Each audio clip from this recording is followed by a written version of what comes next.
Not yet. Today we're working on a 2005. I need that. 2005 Expedition 5.4. Don't put it over here, Lee, because that's wide open. We're doing the variable timing sensor. It has a P0012. All right. Just so you guys know, I mean, of course, if this little torque head falls into the motor, game's over. Okay.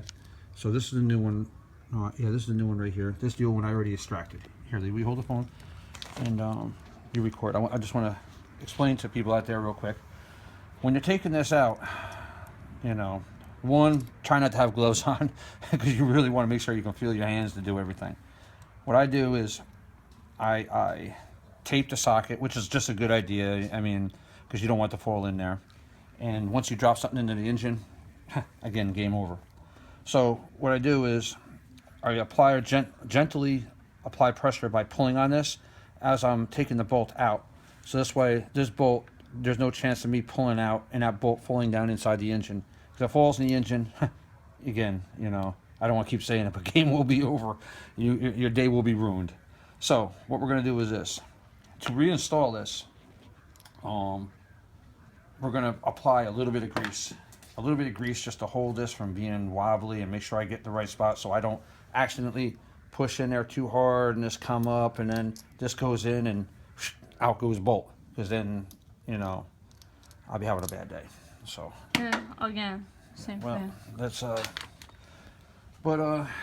this will make your car sound like a diesel and stuff.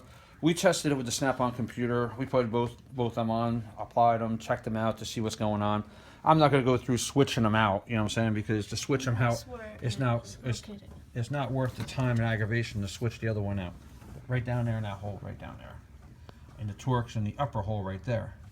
So, to take this, there's also a little plug on top, which a lot of people don't explain in the videos that I've watched anyway.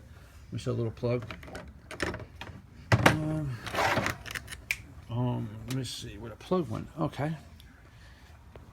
It's coming this way sooner or later. So, you know, just so you guys have an idea how this plug comes out. One side's bigger and one side's smaller.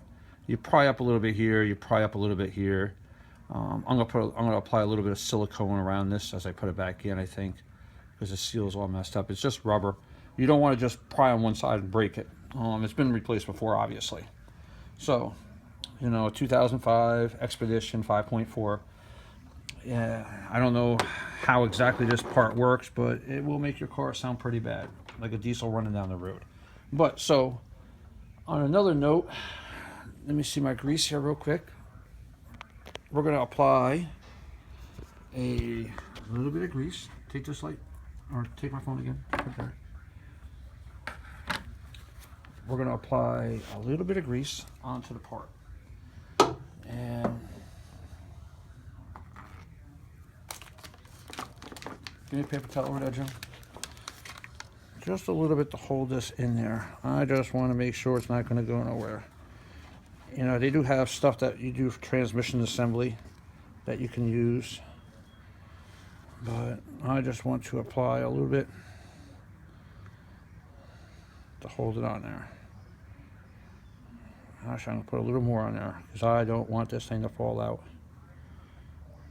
And I know where to stick on there. This stuff will just melt away in the engine, so it's not going to hurt it. There we go. That's just going to stop me from losing the bolt, tipping the bolt, anything else with the bolt. All right. Installing it, I'm not going to go through all that because it's a tedious thing, but again, I'm going to use this to hold this pressure into here as I'm applying pressure in gently until I get it to line up. Remember, it's a long screw, so if you hit it up a little bit, it's okay. But again, you know, it's a tedious process, so take your time. There's no way of stuffing rags down there. There's no way of putting magnets down there because you don't want nothing else to fall down there and cause another problem.